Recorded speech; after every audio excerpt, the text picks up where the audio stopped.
समन्ता चक्रवालेषु अत्रा गच्छन्तु देवता सद्धम्मं मुनिराजस् सुनन्तु सग्गमुक्कदं धम्मश्रवण कालो अयं बदन्ता धम्मश्रवण कालो अयं बदन्ता धम्मश्रवण कालो अयं बदन्ता नमो तस्स भगवतो अरहतो सम्मा सम्बुद्धस्स नमो तस्स भगवतो अरहतो सम्मा सम्बुद्धस्स नमो तस्स भगवतो अरहतो सम्मा सम्बुद्धस्ස ඒ අපගේ ශාස්ත්‍ර වූ සම්මා සම්බුදුරජාණන් වහන්සේට අපගේ নমස්කාරය වේවා. සුපින්වත්නි, මේ පින්තුන් හැමදෙනාම අද බලාපොරොත්තු වන්නේ ධර්ම ශ්‍රවණය කරන්නටයි.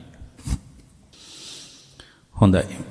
දැන් අද මේ දේශනාවේ මාතෘකාව විදිහට ලැබිලා තියෙන්නේ රූපය සකස් වීමට බලපාන ආහාර හඳුන්වා දී චතුරාර්ය සත්‍ය කර්ම ඉලක්ක කරගෙන දේශනාවක් කරන්න කියලායි තියෙන්නේ. ඊට පස්සේ තියෙනවා කර්මය කියන්නේ මොකද්ද?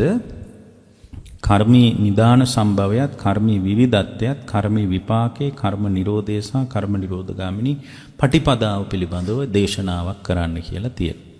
ඉතින් මේ මාතෘකාව දිහා බැලුවම තේරෙනවා මේ අත හොඳට ධර්මය අහන අය කියලා. ඒතකොට මේ රූපය සකස් වෙන්නේ ආහාරයෙන්. ඒ කියන්නේ මොන රූපේද? මේ අපි කන බොන රූපය. ඒතර රූපේ කිව්වහම එළියට රූප පේන්න තියෙනවනේ. ඒවා හැම නෙමෙයි මේ කියන්නේ. මේ කියන්නේ මේ අපි කන බොන කැමින් සකස් වෙච්ච රූපය. ඒතර මේ රූපේ හැදිලා තියෙන්නේ මොකක් මතද? මේ රූපේ හැදිලා තියෙන්නේ ආහාරය මත. එතකොට මේ රූපය සකස් වෙලා තියෙන ආහාරය මත නිසා මේ රූපය අවබෝධ කරනවා නම් මේ රූපේ සකස් වෙලා තියෙන විදිය පිළිබඳ දැනුවත් වෙන්න ඕන. ආහාරය නිරුද්ධ වෙනකොට රූපේ නිරුද්ධ වෙලා යනවා. දැන් ආහාර ගන්න එක නතර කළොත් රූපේ කඩා වැටෙනවා. දැන් මේ රූපේ පවත්වන්න බෑ කන බොන්නේ බොන්නේ නැතුව. එතකොට මේ රූපය කියන එක අපි නඩත්තු කරන්නේ ආහාරයෙන්. මොන මට්ටමේ පුෂ්ටිමත් ශරීරයක් තිබ්බත් කන බොන එක නතර කළොත් එහෙම කෙහෙල් ගහක් කපලා දැම්මා වගේ මේ රූපේ කඩාගෙන වැටෙනවා. එතකොට එහෙනම් රූපය සමුදේ වීමේ වර්තමාන සමීප සංසිද්ධිය මොකද්ද? කෑම බීම, ආහාරය. එතකොට ආහාරයෙන් සමුදේ වෙච්ච රූපයට තමයි මේ මම කියලා හිතාගෙන ඉන්නේ.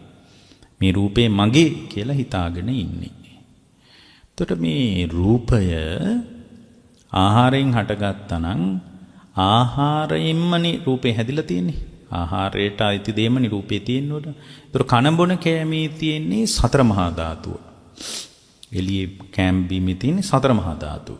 දැන් අපි බත් විදියට, කඩල විදියට, මුං ඇට විදියට, පාන් විදියට අපි ගන්නේ. දැන් පාන් කෑල්ලක් ගත්තොත් පාන් වල තියෙනවා පඨවි ධාතුව. පාන් පිටි කියවලා හිතමුකෝ පඨවි ධාතුව. එතකොට මේ ඒකේ තියෙනවා ආපෝ ධාතුව. එතකොට එක පිම්බිච්ච ගතිය ඇතුලේ තියෙන්නේ වායෝ ධාතුව. ත්‍රපාන් අත ගන්නකොට ඇති වෙන උණුසුම හරි සීතල හරි කියලා කියන්නේ පින්වත්නි ඒ පාන් වල තියෙන ධාතු ස්වභාවයක්මයි, වෙන මොකක්වත් නෙමෙයි. තේජෝ ධාතු ස්වභාවයමයි, වෙන දෙයක් නෙමෙයි. ඉතින් බත් ටිකක් ගත්තත් එහෙමයි. ඔය බත්තට හොඳට පිම්බිලා තිබ්බට ඔකේ තියෙන පඨවි ධාතුවක්මයි. එතකොට ඒ බත්තට වල තියෙන තෙතමනය කියන්නේම පින්වත්නි ආපෝ ධාතුවමයි. එතකොට පඨවි බත්තට වල ඔය උණුසුම දැනෙන්නේ එහෙම උණුසුමක් අපිට දැනෙන කම පදනම් වෙන්නේම පින්වත්නි තේජෝ ධාතුව නිසා. එතකොට බත් ඇටේ ඔය පිම්බිලා තියෙන්නේ වායෝ ධාතුව නිසා. එතකොට තෙත් ගතියක්, ඝන වෙච්ච ස්වභාවයක්, උණුසුම් වෙච්ච ස්වභාවයක්, පිම්බිච්ච ස්වභාවයක් කියන මේ ස්වභාව හතරෙන් තමයි සමස්ත ආහාර ඔක්කොම හැදිලා තියෙන්නේ. පඨවි ආපෝ තේජෝ වායෝ වලින් මේක විද්‍යාත්මක කියවීම ගත්තාම මීට වඩා හාත්පසින්ම වෙනස් එකක්. මේ කියන්නේ කොයි කතාවද?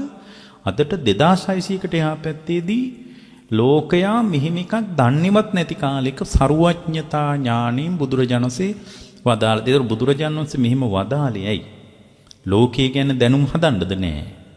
මේ පුද්ගලයා තුළ පවතින මම කියන ගතිය කඩලා දාන්න. ඒතර කෙනෙක් අහන්න පුළුවන් මේ බත් ඇටයක තියෙන මූලික පදාර්ථ විස්තර කරලා කොහොමද මම කියන ගතිය කඩන්නේ කියලා කෙනෙක් අහන්න පුළුවන්. ඒක මෙහෙමයි.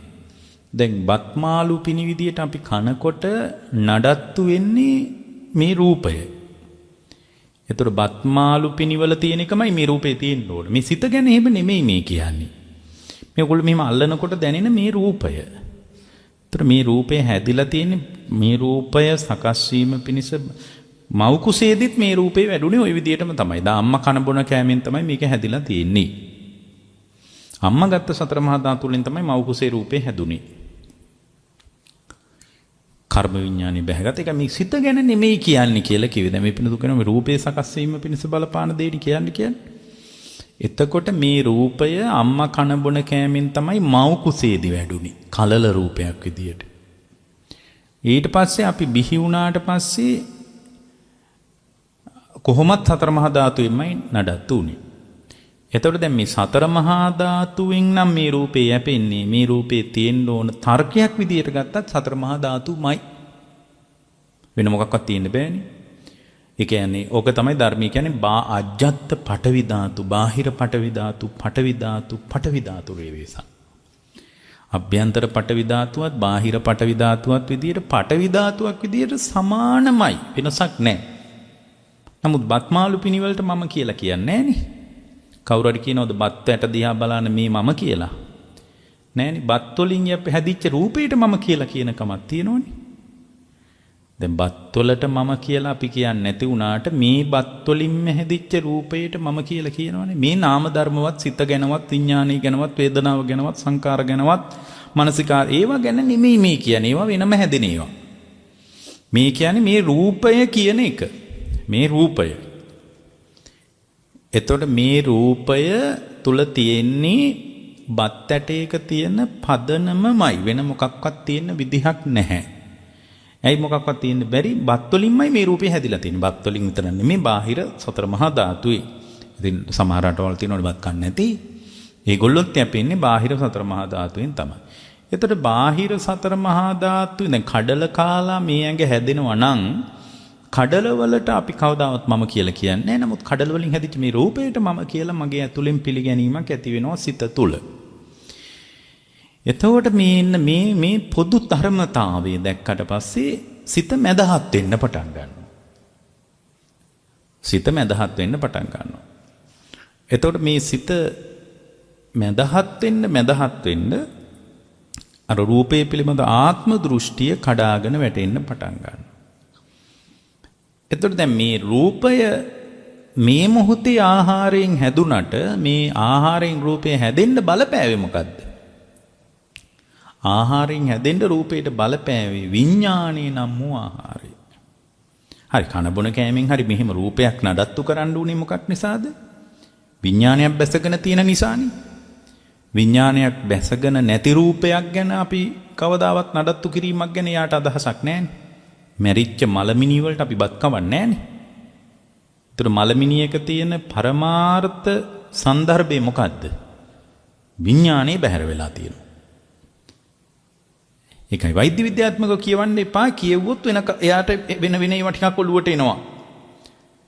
එතකොට මේ රූපය මේ දක්වාම නඩත්තු වෙන්නේ, පවතින්නේ, පැවැත්ම පිණිස බලපාන්නේ මොකද්ද පින්වත්නි? මේ රූපය සතර මහා ධාතුන්ගෙන් යැපෙනවා. එතකොට මේ රූපේ සතර මහා ධාතුන් මතමයි පවතින එක තීරණය වෙලා තියෙන්නේ. සිත ගැන අපි මුකුත් කියන්නේ නැතුව මේ කියන්නේ. මොකද සිත ගැන බලපු ගමන් අවිද්‍යාව තණ්හාව මේ ඔක්කොමත් ගන්න වෙනවා. ඒ නිසා අපි සිත අයින් කරලම රූපේ සකස් වීමට බලපාන ආහාරය හඳුන්වලා මෙහෙමනේ තියෙන්නේ මේකේ. රූපේ සකස් වීමට බලපාපු ප්‍රාමාණික ආහාරය මොකද්ද? සතර මහා ධාතුව. සතර මහා ධාතුව නැවැත්තුවොත් ඔය රූපේ කඩාගෙන වැටෙනවා, මොකක්වත් කරගන්න බෑ.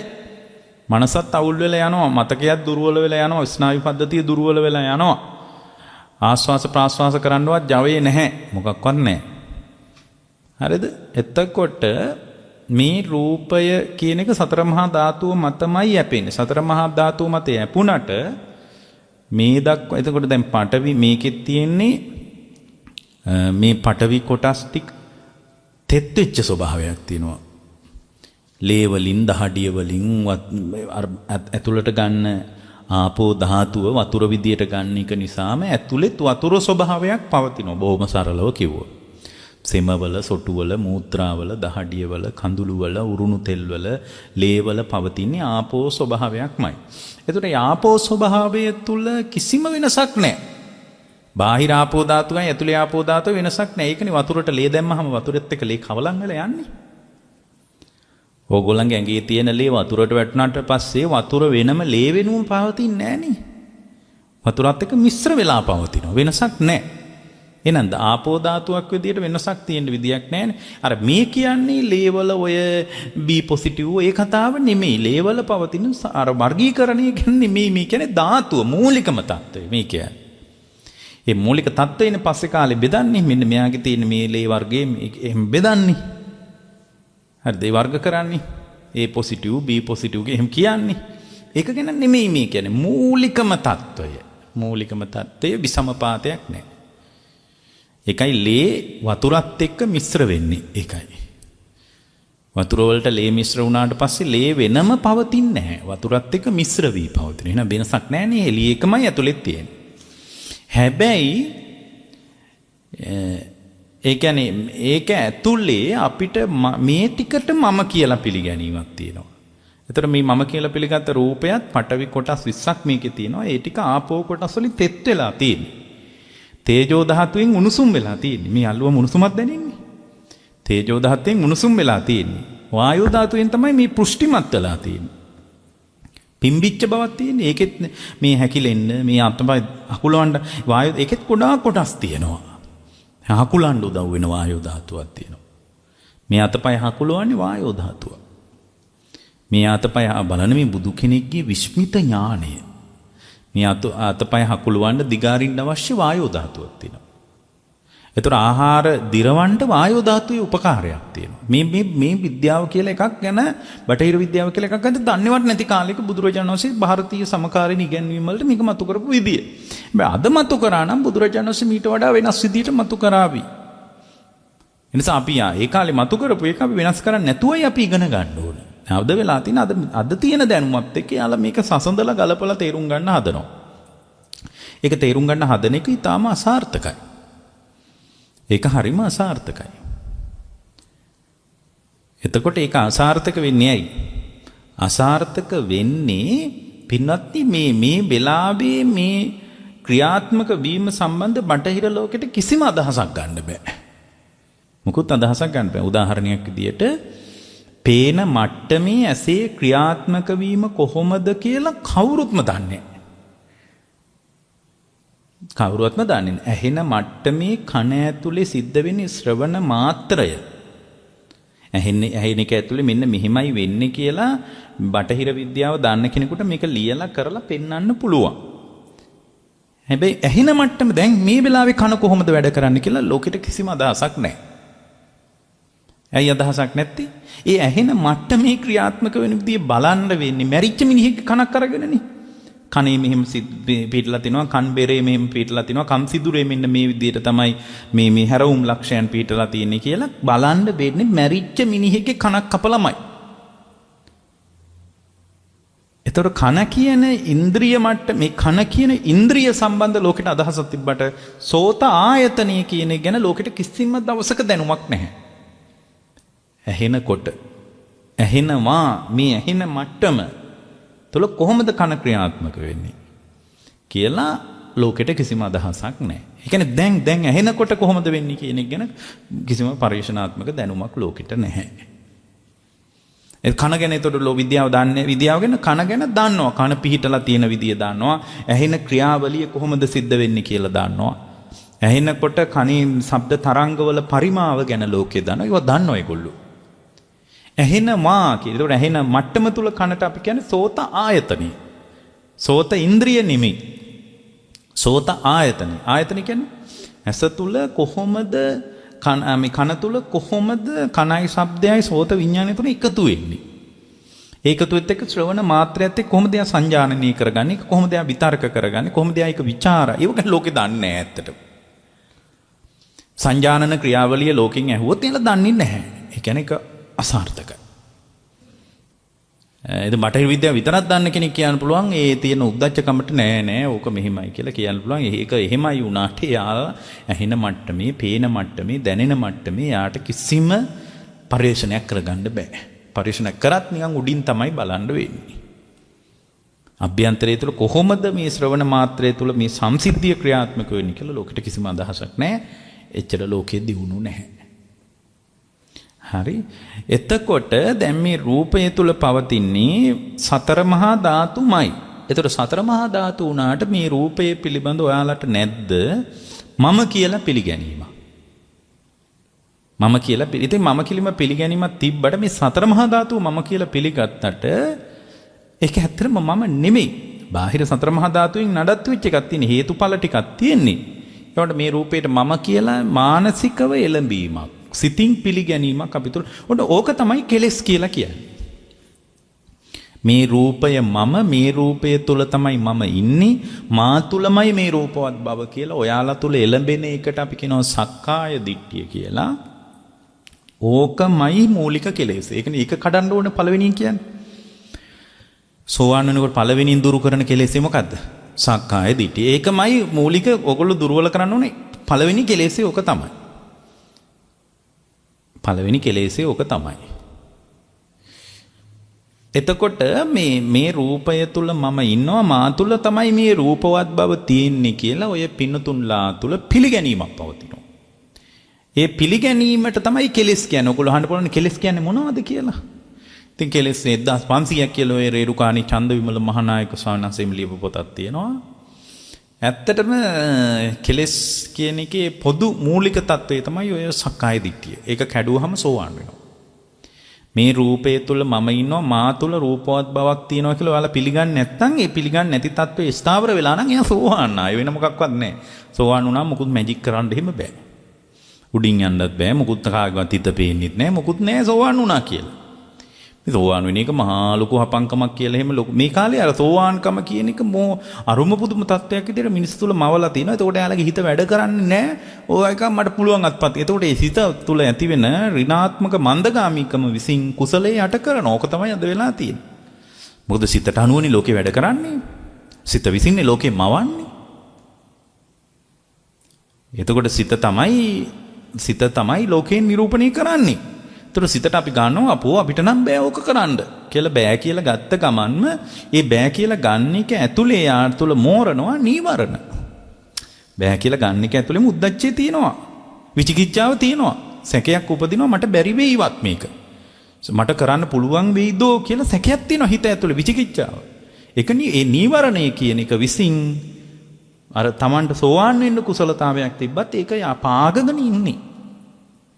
ඒ කාලේ මිනිසුන්ට එහෙම පාක් ගත්තේ නැහැ. මොකද කෙලින්ම බුදුරජාණන් වහන්සේ වදාලා මොකද බුදුරජාණන් වහන්සේගේ සිතේනේ මේ කුසලයේ උපන්නේ. ඒතකොට උන්වහන්සේ කෙලින්ම කොහොමද මේක කරගන්න පුළුවන් කියලා. දැන් අද අපිට අනාදිමත් කාලයක් තිස්සේ අපිට ඇවිල්ලා තියෙන රහතන් වහන්සේලා නම් මේ කාලේ නැහැ. සෝවාන් වෙච්ච අය නම් බෑ. සකුරුදාගාමියෝ ගැන කතා කරන්න එපා මෙහි. රහත් වීම ගැන කතා කරන්න එපා. මොනවද කතා? දිව්‍ය ලෝකේ යන ඒවා ගැන බලන්න. ඇයි ඒවා ඒගොල්ලන්ට හරි ලොකු chance එකක් තියෙනවනේ ඒකේ. දැන් දිව්‍ය ලෝකේ පෙන්නුවාට පස්සේ ඉතින් දිව්‍ය ලෝකේ පෙන්නුවාට පස්සේ ඔයාලගේ අර භෞතික සීමාවනේ හොල්ලන්න වෙන්නේ. එතකොට දිව්‍ය ලෝකේ යන්න බලන්න ඕගොල්ලෝ දන් දෙනවා, ඉදිකිරීම කරනවා, පන්සල් වල වහල ගහනවා. නේද? ගේට්ටු දානවා. ඒ ඔක්කොම කරන්නේ මොකද්ද? පින මේවා පින් කියලා හිතාන ඕක ලොකුවට ඔළුවේ තියාන තමයි ලංකාව මිනිස්සු වැඩ කරන්නේ. එතකොට යාලට අර ඒක එහෙම වුණාන් පස්සේ අර සංස්ථා ටිකත් හැදෙනවනේ හොඳට. ඒ කියන්නේ ඒවත් හැදෙන්න ඕන. ඒවා අපි හොඳට පිළිවෙලකට හදලා දෙන්න ඕන. ඒක සංඝෝපස්ථානයක්, ධර්මයට අනුග්‍රහයක්, සිත්සේ ධර්මයේ දියුණු කරන්න පුළුවන්. ඉතින් එහෙම ඒවා තියෙනවා. ඉතින් පැවිද්දෙකුට පවා උක වරදිනවා ටික කාලයක් යනකොට. එතකොට එයාට හිතෙනවා මට බෑ මේක කරගන්න කියලා එක තැනක එයා පිටිපස්සට යනවා. ඉතින් ඊට පස්සේ අර ඒකට අදාළවම පැහැිනවා අර පරණ අකුසල් අරවා මේවා අපරාධ ගිහි කාලේ වගේ එකක් තිබ්බනම් හොඳයි වගේ පැවිද්දෙකුට පවා හිතෙන්න පුළුවන්. එතකොට ඒ වයින් අර ධර්මාර්ගයට දැන් මට මතකයි දැන් මං ඉන්න තැනට එක ස්වාමීන් වහන්සේ නමක් වැඩම කළා. එතකොට ඒ ස්වාමීන් මට කිව්වා මේ ඒ හාමුදුරුවෝ ඉතින් ඔක්කොම අතෑරලා මහාන වෙච්ච කෙනෙක්. එයාට වැටුපකුත් හම්බ වෙන රාජ්‍ය නිලධාරියෙක් විදිහට ඉඳලා පැවිදිලා. ඒතකොට එයා බොහොම අත්දැකීම් සහිත කෙනෙක් නේ. ඊට පස්සේ මට මේ ළඟදී කිව්වා හරියට දොස් කියන්න පටන් ගත්තා. ඒ යාගේ ගිහි කාලේ බිරිඳට දොස් කියන්න ගත්තා. මං ඇහුවා මේ දැන් ඔය ඔබ වහන්සේ දැන් පැවිදි වෙලා ඇයි එහෙම කරන්නේ කියලා. අපිටත් වඩා මේ බොහොම ආධුනික කෙනෙක්. මං ඇහුවා ඉතින් ඒකට උපදේශයක් වුණත් දෙන්න පුළුවන්. නමුත් එයා වයසයි යා බොහොම හොඳ රැකියාව කරලා මහාන වෙච්ච කෙනෙක්. මං ඇහුවා දැන් ඇයි ඔය දෝසාරුපණි කරන්නේ ඇයි කියලා ඇහුවා මං. එහෙම කියද්දි. එතකොට බලන්න දැන් මේ මම පඩි එහෙමත් ඔක්කොම හරවලා ආවි. කිසිම හෙවිල්ලක් බැරිලක් නෑ මං ගැන. මං කොහෙන් ආයේ ඔබ වහන්සේ ගැන හොයන්නේ ඇයි? ඔබ වහන්සේ මොකටද ඒවා ගැන හොයන්නේ? එතකොට එයා මට කියනවා නෑ මේ දැන් මෙච්චර පඩියක් හරවලා බලන්න මගේ ෆෝන් එකට රීලෝඩ් එකක්වත් දාන්නේ. එහෙම කියලා කිව්වා. දැන් එතකොට එයා ඔන්න කියවගෙන තියෙන තරම. පැවිද්දයා කියවගෙන තියෙන තරම. එතකොට දැන් එයා පඩි ඔක්කොම හරවලා ඇවිල්ලා ෆෝන් එකට රීලෝඩ් එකක් දාන්න නැති එක නිසා එයා මහ විශාල කෙලෙස් විතරකත් එක්ක හැපි ඉන්නවා. එතකොට එයා එක පොටකින් ගෙදර අල්ලගෙනයි ඔය ඉන්නේ. එතකොට දැන් ඒ අවංකව ඇවිල්ලා තියෙන්නේ නැත්තම් ඕනට පඩියක් තරවලා දරුවන්ගේ වැඩත් ඉවර කරලා එහෙම ඇවිල්ලා ඉතින් හොඳ රැකියාවකුත් කරලා ඔක්කොම කරලා ඇවිල්ලත් එක වෙලාවක පැවිද්දෙකුට පවා වරදිනවා මේක. ඒ නිසා ගිහියොන්ට වරදිනවා කියන එක පුදුමයක් නෙමෙයි. ගිහියොන්ට කොහොමත් වරදින්න පුළුවන්. එතන මේ කාලේ ඔය පින්නතුන්ලාට මේ වැඩේ කරගන්න බෑ කියලා හිතට ගත්තොත් බෑ තමයි. කරගන්න බෑ තමයි. දැන් මන් ළඟට එනවා අපේ හිතවත් මහත්තයෙක්. ඒ මහත්තයා එනවා නිතරම මාව මුණ ගැහෙන්න. හොයලා බලන්න. මේ මහත්තයා හැමදාම ආවම කියන්නේ දැන් මට පුළුවන් සානස මේක කරගන්න. මට මේක කරගන්න පුළුවන්. හැමදාම ආවම මේක කියනවා. ඉතින් ඒකේ හරි හොඳ දෙයක් එයාට. කවදාවත් කියන්නේ අනේ සානස දැන් මේ අපේ වැඩත් එක්ක බැරි වෙයි. එහෙම කියන්නේ නැහැ. එයා හැමදාම කියනවා සානස මම මේ දේශනාවදී මට හිතෙනවා මට මේක කරගන්න පුළුවන් කියලාම. එයාට අර මේ පුළුවන් කියන එක අදහස ඇතුලේ එයාට ඒ කුසලතාවයක් නේ මේ මට මේක කරගන්න පුළුවන් කියන සිත කුසලයක් ඒක. එතකොට අර නීවරණ ස්වල්ප නීවරණ විසින් යාගේ හිත වෙලන එක නවත්තලා දානවා. එතකොට මේ නීවරණ ටික වෙලා නැති වුණාට පස්සේ කුසලයට සිත්සේ උඩට මතුවෙන්න පුළුවන්. නීවරණ ටික ආවරණය කරගෙන නැහැ. ඉතින් අද වෙලා තියෙන්නේ ගත්ත ගමම්ම කියනවා බෑ අපිට කරගන්න. පුළුවන් පින් කරන්න. එවනම් සල්ලි දෙන්නම් දන් දෙන්නම් අරව මේවා කියන්නම් කියලා කියනවා. ඊට පස්සේ ආයෙ ටික කරනවා. ඒ ටික කරනකොට ඉතින් මේ පැවිද්දෝ එහෙම හිස් වර්ණනාත් කරනවානේ. දැන් හාඳුල්ලා එහෙම හරි ලස්සනට වර්ණනා කරනවා. ඉතින් වර්ණනාවට ලේසියෙන් අහුවෙලා යනවා. ලංකාවේ මිනිස්සු අල්ලන්න ලේසිම දේ තමයි වර්ණනා කරන එකයි කෑම ටිකක් දෙන එකයි. ලේසියෙන් අල්ලන්න පුළුවන්. ලංකාවේ කෑම වේලක් දුන්නොත් ආයි බනින්න හිතෙන්නේ නැහැ. ඒකේ පොඩි කෘතගුණයක් තියෙනවා වර්ණනාවට හරි ලේසියෙන් අල්ලන්න පුළුවන්. ඒකට ගම්මී කියන්නේ මුරුන් ගත්තේ තියෙනවා කියලා. ලේසියෙන් උඩින්ම තියන්න පුළුවන් මේ කාලේ. ඉතින් මේ මම ඒකයි කිව්වේ මම ඔය ඉතිස්සල්ලත් කියනවා පොඩි තල්ලුවක් විතරයි දෙන්නේ. එයා වාඩි වෙනවා කිසි. මුරුන් ගත්තේ තියන්න ඕනේ. ඒ කාලේ කිව්වේ මුරුන් ගත්තේ තියනවා කියලා දැන් තියන්න ඕනේ. එයාම ගොඩ වෙලා හොඳට වාඩි වෙනවා අත්තේ. ඒ මට්ටම තියෙන අයි ධර්මයේ නෑනේ. නීවරණ ටික තමයි ඇතුලේ තියෙන්නේ. එහෙනම් පින්වත්නි හොඳට මතක තියාගන්න. මේකල සෝවාන් වෙන්න පුළුවන්. ඒතර සෝවාන් වෙනවා කියන්නේ මොකද්ද? රූපය තුල මම ඉන්නවා. මා තුල රූපවත් බවක් තියෙනවා කියන විශ්වාසය. ඒක තමයි සක්කාය දිට්ඨිය. ඕක තමයි කඩන්න තියෙන්නේ මුලින්ම. වේදනා සංඥා සංකාර විඥාන ගැනත් ওই විදිහටම පිළිපදින්න ඕන. නමුත් රූපය තමයි ඒකනේ කායනුපස්සනාව පළවෙනියෙන් පෙන්වන්නේ. රූපය ගැන. ඒතකොට රූපය මම නෙමෙයි කියන තැනට ඕගොල්ලෝ හොඳට විමසන්න ඕන. රූපේ මම වෙමි, මා තුල රූපවත් බව තියෙනවා, මේ රූපේ මමමයි කියලා ඔයාලා එළියටද ඇතුළටද දෙපැත්තට පිළිගත්ත කමක් තියෙනවා.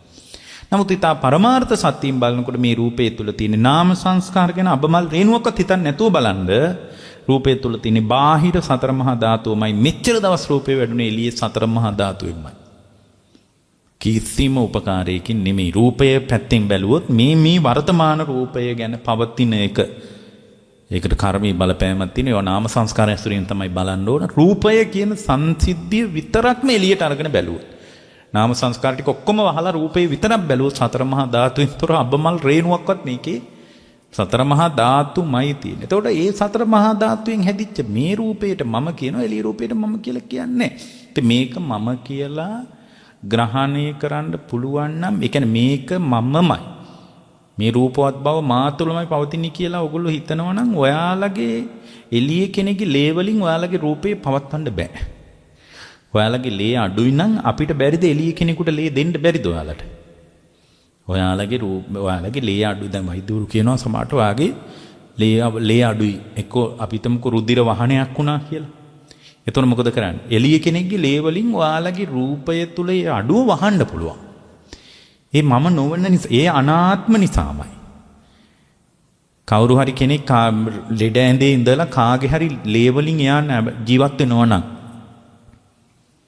කාගේ හරි ලේ වලින් ජීවත් වෙනවා නම් එයා ඒකින්ම යට නිවන් දකින්න පුළුවන්.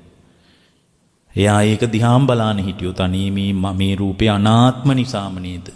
මම මගේ කියලා ගන්න බැරි නිසාම නේද මේ වෙන මිනිහෙක් දුන්න ලේ ටිකක් මගේ ඇඟට දාලා මේ රූපය යථා පරිදි පවතින්න පුළුවන් විදිහට මේ අඩුව හදන එක නේද මේ කරන්න කියලා බැලුවත් සෝවාන් වෙනවා. සෝවාන් වෙන්න ගොඩක් ඕනේ ලෙඩ ඇඳේ ඉන්න මිනිස්සු හරි ලේසි සෝවාන් වෙන්න. ඇයි අනාත්මය උත්තට එයා උරංගගා ඉන්නේ අනාත්මය. හරිද? ලෙඩ ඇඳට වැටෙන එක මහ විශාල කනස්සල්ලකට උනාට උත්තර නිවන් දකින්න කෙනෙකුට උත්තර අවස්ථාවක් ඒක. ඒක අනාත්මයේ දකින්න අනාත්මේ යා උරංගගා ඉන්නේ. ඉතින් යාට සිහිය පිහිටුවා ගන්න විතරයි තින්නේ. අපි මේ හූල්ල හිටියට ලෙඩ අනේ මට මේ මොකක්ද උනේ කියලා හිතුවට අනේ ධර්මාවබෝධය කරා යන කෙනෙකුට ලෙඩ ඇඳ කියන්නේ විස්මිත තැනක් ඒක. නිවන් මඟ අරගෙන ආපු ලස්සන දේව දූතෙක් වගේ. ධර්මයක් තියෙන මිනිහෙකුට ධර්මයක් නැති කෙනෙකුට නම් ඉතින් කරන්න දෙයක් නැහැ. අඬා තමයි මැරෙන්න වෙන්නේ. එතකොට මේ රූපේ සකස්සලා තියෙන ආහාරයෙන්මයි, සතර මහා ධාතුවෙන්මයි. මේකේ අනාත්මයි මම කියලා ගන්න මොකක්වත් නැහැ. එතකොට මේ රූපය පැවැත්ම පිණිස එතකොට රූපේ වර්තමාන රූපය ගැන කතා කරලා සතර මහා ධාතු, බාහිර සතර මහා ධාතුන් යැපෙනවා. එතකොට මේ රූපය පැවැත්ම පිණිස මූලික ජවයේ හැදුවේ මොකද? විඥානය. එතකොට එහෙනම් මේ රූපය සමස්ත පැවැත්මේ සන්දර්භය තීරණාත්මක වෙන්නේ විඥානි විසින්. රූපය කියන කතාව විතරක් අරගෙන බැලුවොත් පවතින්නේ සතර මහා ධාතුව මතමයි. කන බොන කෑමින්මයි. එතකොට මේ රූපේ කන බොන කෑමින් නඩත් උනාට මේ රූපේ පැවැත්මේ සමස්ත සන්දර්භයේ තීරණය, සමස්ත කතාව. සමස්ත රූපේ කතාව දිහා බැලුවට පස්සේ මේ රූපය පවතින්නේ විඥානයේ මත. එහෙනම් මේ සමස්ත රූපේ පැවැත්ම විඥානාහාරයේ මත යැපෙනවා. මේ දැන් වර්තමාන රූපේ නඩත්තුව ආහාරයේ මත යැපෙනවා. සතර මහා ධාතුව දුර්වල වුණොත් ඔය රූපේ වේලිලා යනවා. සතර මහා ධාතු ගන්න එක නැවැත්තුවොත් එහෙම රූපේ වේලිලා යනවා. වික්මන්ට හැකිලෙනවා. සතියක් කන්න නැතුව හිටියොත් එහෙම වලවල් ගහනවා ඇඟේ. හැබැයි මේ සමස්ත රූපේ පැවැත්ම පිණිස පවතින මූල සාධක ආහාරය මොකද්ද? විඥානාහාරය. එතකොට ඔය රූපේ හොන්ත පෘෂ්ටිමත්ව තිබ්බත් විඥාණයෙන් අර සමස්ත රූපේට ආහාර සපයන එක නවත්තලා දැම්මොත් ඕම කඩාවැටෙනවා. හොන්තට ඉන්න මිනිස්සු මැරිලා යන්නේ. හොන්තට තියෙනවා ඇඟේ කිසිම කෑල්ලක් අඩුපහඩුවක් නැහැ, මොකුත් නැහැ. ඒක නේ. ඒ කෑල්ල ටික තව කෙනෙකුට දීලා ජීවත් කරවන්න පුළුවන්. S2 මොකක්වත් ප්‍රශ්නයක් නැහැ. වකුගඩු වල මොකුත් ප්‍රශ්නයක් නැහැ. හදවතේ මොකුත් ප්‍රශ්නයක් නැහැ. අර සමස්ත රූපේ පැවැත්ම පිණිස බලපාන කර්මයෙන් ලැබිච්ච මේ කර්ම විඥාණයෙන් ලැබිච්ච අනුබලය දුර්වල වෙනකොට හොත්තට තියෙනවා. අනේ ගහක් ගලක් වගේ හිටිය මිනිහෙක් ඔය මොකද්ද උනේ කියලා මිනිස්සු කියන්නේ. එහෙනම් මේ සමස්ත රූපේ සන්දර්භයේ පැවැත්ම තීරණය වෙන්නේ කර්ම විඥානයේ මත. එන විඥානාහාරයෙන් තමයි මේ ඕගොල්ලෝ තුල පවතින රූපේ සමස්ත සාකච්ඡාව තීරණය වෙන්නේ. හැබැයි දැන් රූපේ පැවැත්ම පිණිස යාට අභ්‍යන්තර සතර මහා ධාතු රූපේ බාහිර සතර මහා ධාතුයින් යැපෙන්න වෙනවා. හරි. එතකොට මේ විඥානයේ පැවැත්ම පිණිස බලපාන දැන් ඔන්න ඔයාලා රූපයෙන් නාම සංස්කාර පැත්තට ගිහින් විඥානයේ පැවැත්ම පිණිස බලපාන්නේ මොකද්ද? කර්මය. විඥානයේ පැවැත්ම පිණිස බලපාන්නේ මොකද්ද? කර්මය. ඒකට අපි කියනවා මනෝ සංචේතනාහාර කියලා. මනෝ සංචේතන ආහාර. එතකොට මේ මනෝ සංචේතන ආහාරය කියන මනෝ කර්මය රැස් වෙන්නේ මොකක් මතද? ස්පර්ශය මත. පස්සාහාර. ඕක තමයි අපි ඉපදෙමින් මැරෙමින් ආපු ගිය ජීවිතේත් මේ ජීවිතේත් මතු ජීවිතේත් මේ තුන් ජීවිත තුන් කාලෙම වෙන එකම ධාරාව. එකම ධාරාව. ඔය ටික අවබෝධ කරන්න යාර දුක නිමා කරනවා. ඒතර ඕක තමයි ආහාරයේ හැඩය. මේකේ තියෙන ආහාර චක්‍රයත් කෙටියෙන් පැහැදිලි කරන්න කියලා. ඒකයි මම එහෙම කිව්වේ. ඊට පස්සේ මෙතන තියෙනවා කර්මය කියන්නේ මොකද්ද? කර්මය කියන්නේ අන් කවර දෙයක්වත් නෙමෙයි. කර්මය කියන්නේ චේතනාවට. චේතනාව තමයි කර්මය. ඊට පස්සේ කියනවා කර්ම නිදාන සම්භවයි. කර්ම රැස් වෙන්නේ දැන් මේ කියපු එකේම තියෙනවා. මේ ආහාරය ගැන අපි කියද්දී ඒ කියපු එකේම තියෙනවා. කර්ම රැස් වෙන්නේ කුමක් මත කියලාද අපි කිව්වේ? දැන් අපි කිව්වා කර්ම රැස්වීම තමයි මනෝ සංචේතන ආහාර කියලා. සතර මහා ධාතුයින් තමයි වර්තමාන සතර මහා ධාතු අභ්‍යන්තර සතර මහා ධාතු මත යැපෙන රූපේ පැත්තේ විතරමයි අපි බැලුවේ. මොකුත් නාම ධර්ම බැලුවේ නැහැ. හැබැයි රූපේ සමස්ත රූපේ સંદર્ભයක් විදිහට සමස්ත එකම එක රූපයක් විදිහට ගත්තොත් මේ රූපේ හටගෙන බිඳීම තීරණය වෙන්නේ කුමක් මතද? විඥාණය මත. විඥාණය මත. ඒතර විඥාන ආහාරය මත තමයි සමස්ත රූපේ කතාව කියලා අපි ඔච්චරලා කිව්වා. ඒතර විඥාන ආහාරයට මොකක්ද ආහාරය වෙන්නේ? මනෝ සංචේතන ආහාරය. කර්ම රැස් වෙන එක. කර්ම රැස්. ඒක නාම රූප ධර්මයන් කර්මී මත යැපෙනවා කියලා කියන්නේ. රූපේ තමයි සතර මහා ධාතු, නාමයේ තමයි විඥානය. මේ දෙකම යැපෙන්නේ නාම රූප ධර්මයන් යැපෙන්නේ මොකක් මතද? කර්මයේ මත. ඒකට අපි මනෝ සංචේතන ආහාර කියලා ආහාර පිළිබඳ පැහැදිලි කරපු දේශනාවල තියෙනවා. එතකොට මේ කර්මය කර්ම රැස්වීම මනෝ සංචේතන ආහාරයට ආහාරය මොකද්ද? මොකද්ද ආහාරය? ස්පර්ශ ආහාරය. ස්පර්ශ ආහාරය. ඒතර කර්ම රැස්වීම කියන එකට ආහාරය මොකද්ද? ස්පර්ශ ආහාරය. ස්පර්ශ ආහාරය වෙන මොකක්වත් නෙමෙයි. ස්පර්ශය කියන්නේ මොකද්ද? ස්පර්ශය කියන්නේ මේ ලෝකයේ ඔගොල්ලෝ උරඟාන මට්ටම. ස්පර්ශය කියන්නේ ඕගොල්ලොන්ට ලෝකය අත්දකින්න පුළුවන් මට්ටම. ඒකට නිස්පර්ශය කියන්නේ. ඒතර ස්පර්ශයේ ධර්මයේ තෝරන්නේ කොහොමද? තින්නම් සංගති පස්සෝ. ස්පර්ශය කියන්නේ කාරණා තුනක එකතුවයි. එහෙමයි ධර්මයේ තෝරලා තියෙන්නේ. කාරණා තුනක එකතුවට අපි කියනවා මොකද්ද? ස්පර්ශය. එතකොට කාරණා තුන මොනවද? බාහිර ආයතන, අභ්‍යන්තර ආයතන, සිත. උදාහරණයක් විදිහට සිත තියෙන්න ඕන, ඇස තියෙන්න ඕන, රූප තියෙන්න ඕන. එතකොට තමයි පේන්නේ. සිත තියෙන්න ඕන, කන තියෙන්න ඕන, ශබ්ද තියෙන්න ඕන. එතකොට තමයි ඇහෙන්නේ. නාසය තියෙන්න ඕන, ගඳ සුවඳ තියෙන්න ඕන, සිත තියෙන්න ඕන. එතකොට තමයි ගඳ සුවඳ දැනෙන්නේ. දිව තියෙන්න ඕන, රස තියෙන්න ඕන, සිත තියෙන්න ඕන. එතකොට තමයි රස දැනෙන්නේ. රස දැනෙන්නේ නැත්තම් අපි ඇඹුල් කර තිත්තයි කී හිටියට පින්නොත් නී සිත නැත්තම් තිත්ත වැටෙන්නේ නැහැ. ඇඹුල් වැටෙන්නේ නැහැ. ලුණු රා වැටෙන්නේ නැහැ. අපොයි ලුණු වැඩි කියලා ඔයගොල්ලෝ කියන්නේ සිත තියෙන නිසා. සිත නැති වෙලාවට ලුණු සම්පූර්ණයෙන් ගෙදරම තියෙන ලුණු ඔක්කොම කටට දැම්මත් එයාට ලුණු රහ වැටෙන්නේ නැහැ. සිත තියෙන්න ඕනේ මේ පැත්තේ. සිත තියෙන්න ඕනේ. එතකොට දැන් මේකදී ඉතා පැහැදිලි දෙයක් තියෙනවා. ඔය තුනම එකතු වෙන වෙලාවට අපි කියනවා මොකද්ද? ස්පර්ශය කියලා. ඔය තුනම එකතු වෙන වෙලාවට. සිතද, අභ්‍යන්තර තත්වයේද, බාහිර තත්වයේද මේ තුනම එකතු වෙන. ඇසද, රූපයද, සිතද තුනම එකතු වෙනවා. ඒ තුනම එකතු වෙන වෙලාවට අපි කියනවා ස්පර්ශය කියලා. එතකොට දැන් අපිට තේරෙනවා එහෙනම් කර්මයේ නිදාන සම්බන්ධය. දැන් කර්මය කියන්නේ ඕගොල්ලොන්ගේ සිත. හරිද? ඒතර කර්මීත් කියන්නේ චින්තනාර්ථය. චේතනාහම් භික්කවේ කම්මං වදාමි කියන්නේ ඒකනේ. චේතනාව තමයි කර්මය. ඔයගොල්ලෝ චේතනා පහළ වෙන්නේ. චින්තනාර්ථ හිතෙන්නේ කර්මයට පරණ.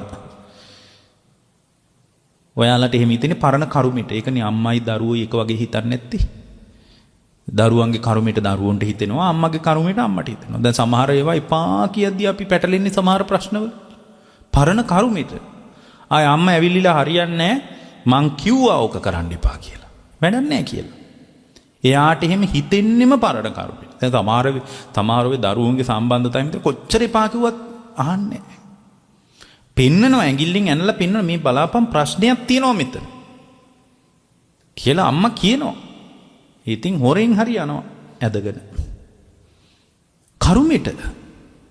ඇයි යාට එහෙම හිතෙන්නේ මෙහෙන් කිව්වත් වැඩක් නැහැ. ඒතකොට අම්මා මෙච්චර කියලා ආය අදින් පස්සේ නම් නැහැ. අම්මා කෙනෙක් නැහැ කියලා හිතා ගන්න, තාත්තා කෙනෙක් නැහැ කියලා හිතා ගන්න වැඩක් නැහැ. මෙච්චර ඉගැන්වුවේ ඕකටද කියලා අම්මා ඇවිස්සිලා හරියන්නේ නැහැ. එයාට එහෙම හිතෙන්නෙම කර්මෙට. මොකක් හරි පරණ කර්මයකට තමයි ඔය කරගහලා තියෙන්නේ. ඉතින් කරන්න දෙයක් නැහැ. ඇයි යාට එහෙම හිතෙන්නෙම කර්මෙට. එහෙනම් මේ කර්මය කියන්නේ චේතනාව. ඊට පස්සේ මෙතන කර්මී නිදාන සම්භාවය. කර්මී නිදාන සම්භාවය මොකක්ද? ස්පර්ශය. දැන් බලන්න මේ මනෝ සංචේතන ආහාරයට ආහාරික ස්පර්ශ ආහාරයනේ. එහෙනම් කර්මී නිදාන සම්භාවය මොකද්ද? ස්පර්ශය. එහෙම එයාට හිතෙන්නෙම පේන මට්ටම නිසා. අපි දුන ලස්සනයි කියලා කෙනෙකුට හිතෙනවනම්, එයා මගේ වුණා නම් හොඳයි කියලා හිතෙනවනම්, එක්ක දැකලා, එක්ක කටහඬ අහලා, එක්ක යගේ ස්පර්ශය දැනිලා, එක්ක යගේ සුවඳ දැනිලා. එහෙනම් පින්වත්නි චේතනාවම කර්මේ නම් ඒකේ නිදාන සම්භවය මොකද්ද? ස්පර්ශය. ස්පර්ශය. ස්පර්ශ නොවිච්ච ලෝකයක් පදනම් කරගෙන අපට මොකුත් ඇති වෙන්නේ අදහස. කර්මේ නිදාන සම්භවය වෙන්නේ එතකොට ස්පර්ශය. ඊළඟට මේක හිතනවා කර්මී විවිධත්වය ගැන කියන. කර්මී විවිධයි. සමහර කර්ම තියෙනවා අපිව නිරයටම අරන් යනවා. සමහර චේතනා තියෙනවා අපි තිරිසන් ලෝකෙටම අරන් යනවා. සමහර චේතනා තියෙනවා අපි പ്രേත ලෝකෙටම අරන් යනවා. සමහර චේතනා තියෙනවා මේ මනුස්ස ලෝකෙට අපිව අරන් එනවා. විවිධත්වය. ඒකයි අපි ඔක්කොම එක එක විදියට හිතන්නේ. විවිධත්වයක් තියෙනවා. සමහර කර්ම නිරේට අරන් යනවා, සමහර කර්ම දිව්‍ය ලෝකේ අරන් යනවා. විවිධත්වයක් තියෙනවා. සමහර කර්ම പ്രേත ලෝකේ අරන් යනවා. ඒ යාගේ චේතනා තමයි යාගේ ගමන තීරණය කරන්නේ. සමහරට බොහොම හොඳ චේතනා වගේ පේන්නේ. නමුත් අරන් ගිහින් තියෙන්නේ නිරයට. අරන් ගිහින් තියෙන්නේ නිරයට. ඉතින් ඇයි යාගේ චේතනා තියෙන තැන තමයි යාගේ සමස්ත ගමන් මඟ, සමස්ත ඊළඟ ගමන් මඟ, මුළු මහත් ගමන් මඟම නෙමෙයි. එහෙම වුණොත් මුළු මහත් ගමන් මඟම තීරණය කරනවා නම් නිරයට වැඩිච්ච කෙනෙකුට ගොඩේමක් නැහැ. එයාගේ චේතනා ගොඩ නැගෙන පරිමාව. ඒක සමහරට කරුණාව වගේ පේන්නේ. අනුකම්පාව වගේ පේන්නේ. මෛත්‍රිය වගේ පේන්නේ. මෛත්‍රිය වගේ පේන්නේ. ඉතින් මට මතකයි මේ ළඟදී එක්තරා වීඩියෝ පටයක තිබුණා. එක්තරා භික්ෂුවක් ඒ හාමුදුරුවගේ වැඩේ මේ හතර වටියට ඉන්න බල්ලෝ හදන එක. ඔගොල්ලෝ දකින්න සමහරට. එතකොට ඒක සත්ත්ව සංවිධානයකද කොහෙද මිනිස්සු කට්ටිය හරියට ඒකට උදම්මනනවා. මේ බලන්න මේ ඉන්න හාමුදුරුවෝ. එක මේ YouTube කාර්යයෙන් ගිහින් ඒකට වීඩියෝ එකකුත් කරනවා. ඔන්න හාමුදුරුවෝ බලන්න මෙන්න මේකයිනේ හාමුදුරුවෝ වෙන්න ඕනේ මෙහෙමනේ. ඇයි හාමුදුරුවෝ ගැන දන්නෙත් නැහැ. කර්මී ගැන දන්නෙත් නැහැ. එයා දන්නේ අර වීඩියෝ එකට views හම්බුනහම තාලිකියක් හරි ලැබෙන එක ගැන විතරයි එයා දන්නේ. එතකොට ඒ හාමුදුරුවෝ මොකද කරන්නේ? එයා කියනවා ගොඩාක් බලු පැටව. මං හිතන්නේ බලු පැටව මිනිස්සු කියනවා අපි පන්සලට යන්නේ නැහැ දැන් වැඩි. ඒ හාමුදුරුවෝම කියනවා මිනිස්සු එන්නේ නැහැ දැන්. එතකොට එයා විශ්‍රාම ගිය කෙනෙක්ලු. ඒ හාමුදුරුවෝ විශ්‍රාම ගිය කෙනෙක්. එතකොට විශ්‍රාම ගිය ඒ හාමුදුරුවෝ කියනවා මම මගේ විශ්‍රාම වැටුපම වියදම් කරන්නේ මේ බල්ලොන්ට කියලා කියනවා. එතකොට දැන් තියෙන ප්‍රශ්නය තමයි මේ ලෝකේ ගොඩාක් මානසිකව මේ ගොඩාක් මානව බැඳීම් විසි කරලා ආපු කෙනෙක් පැවිද්දෙක් කියන්නේ. ගොඩාක් විසි කරලා ආපු කෙනෙක්. දැන් පින්වත් ඒ බලු ඒ කියන්නේ හැඳන් වල බල්ලෝ පුටු වල බල්ලෝ. අර කැමරාව මම දැක්කා. ඉතින් මේ එතකොට ඒක ලොකු දෙයක් විදිහට මං නිකන් ඒකේ මිනිස්සු දාලා තියෙන පණිවිඩ ටිකක් කියවලා බැලුවා. ඉතින් මං හිතාගත්තා හරි තමයි සෝවාන් වෙන්න බැරි එක ඇත්තනේ කියලා. ලංකාවේ මිනිසුන්ට සෝවාන් වෙන්න බෑ කියන්නේ ඇයි? කවුරුවත් ධර්මයක් කියන එක අදහසක් නැහැ. ඊට පස්සේ දැන් ඒ සානාසි වාඩි වෙන පුටුවේත් බල්ලෝ, කවිච්චියේත් බල්ලෝ. ආයෙ එන්න බෑ, පැත්තකටවත් එන්න බෑ. ඉතින් ඒ හාඳුරුම කියනවා මේ බල්ලෝ ඉන්න නිසා දැන් ඉන්නේ නැහැ කට්ටිය කියලා. එහෙම කියනවා. එතකොට දැන් ඒ හාඳුරුගේ වැඩේ මොකද්ද? විස්තරාම වැටුපින් බල්ලුන්ට බලු කෑම කියන එක තමයි ඒ හානුගේ වැඩේ. එයාට ඊට වඩා එකක් නැහැ.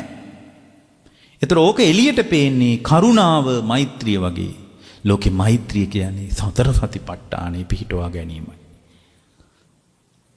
සැබෑ කරුණාව කියන්නේ සතර සතිපට්ඨානෙ මත පිහිටා සතර සතිපට්ඨානෙ මත පිහිටුවා ගැනීමට උපකාර කිරීමයි කරුණාව කියන්නේ.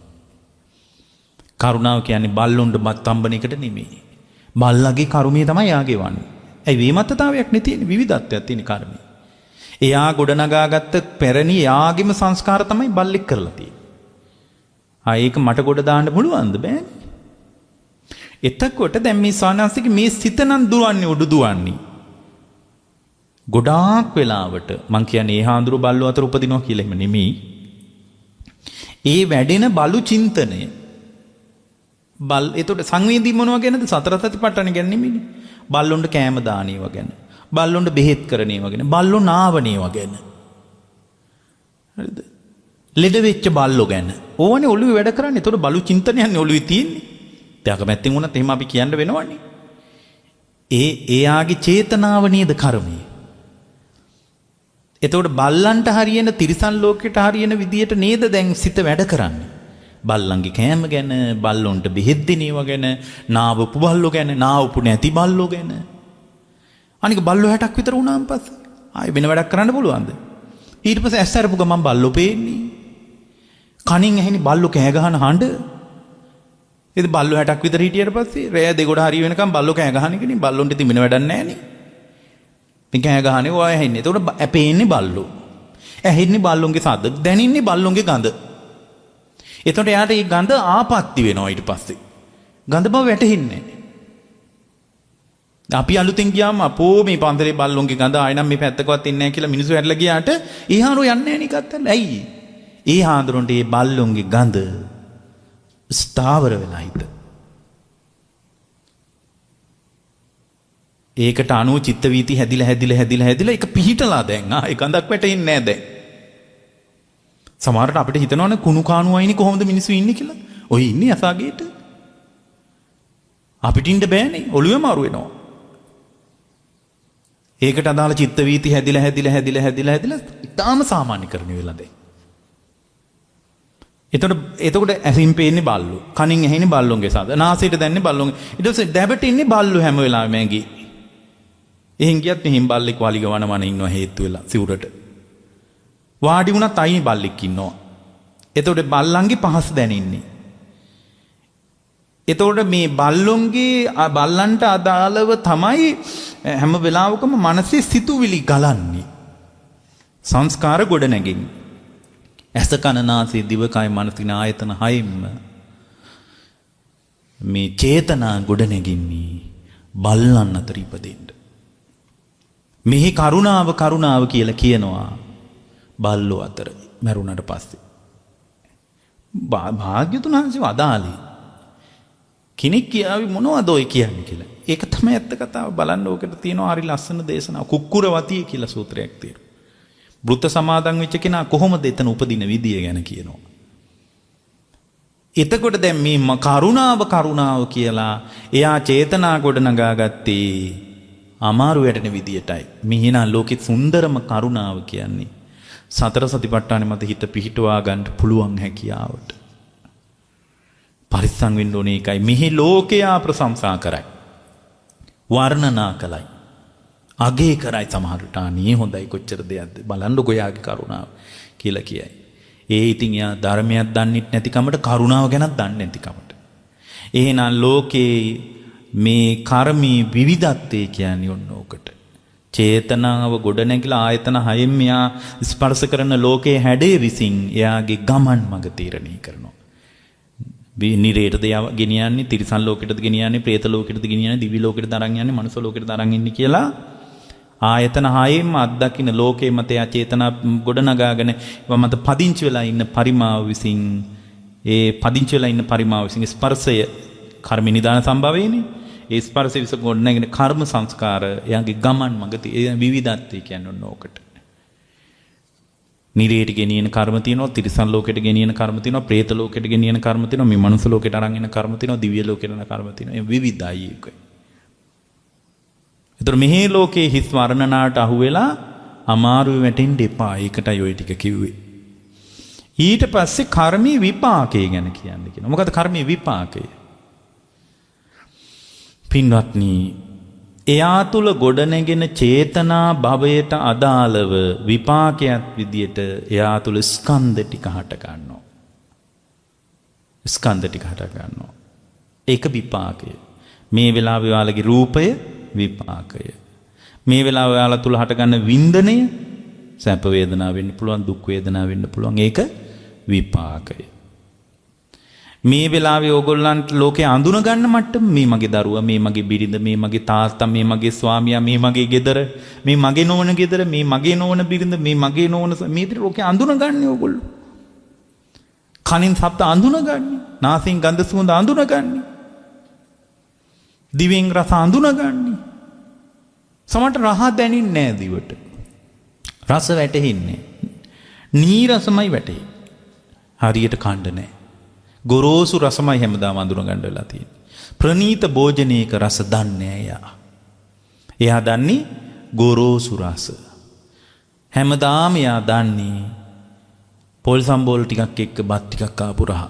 එයා දන්නේ ප්‍රනීත භෝජනයක රස. අඳුන ගන්නේ එයා නීරස, ගොරෝසු රස. ඇයි?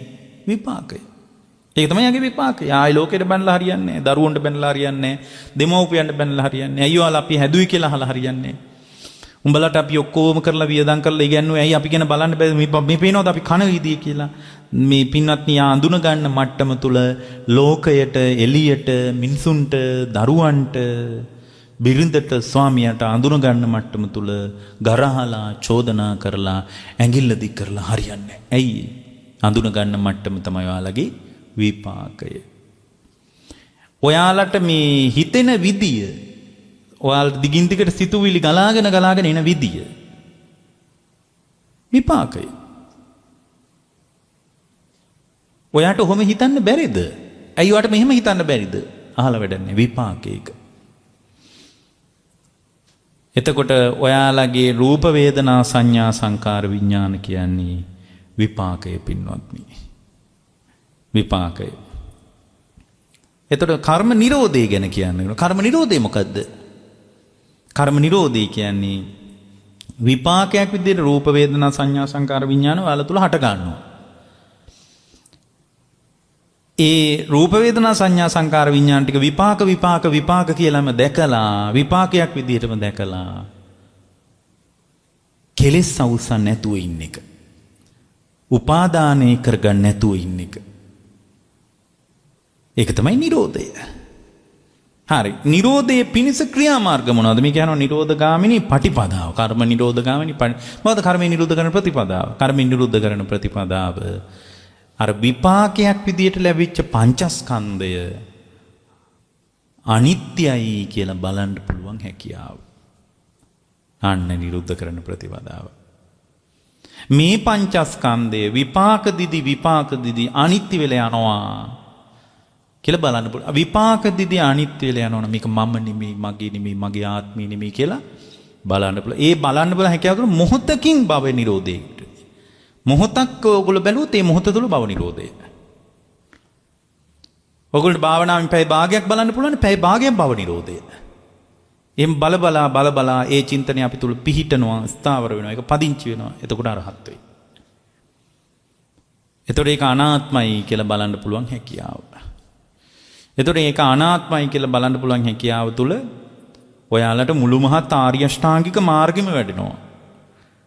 විපාකයක් විදිහට මේ පංචස්කන්ධය අනිත්‍යයි කියලා බලනකොට සම්මා දිට්ඨිය පංචස්කන්ධය මෙයයි කියලා දකිනකොට මේ පංචස්කන්ධයේ මෙන්න මේ දේවල් කියලා දකිනකොට සම්මා සතිය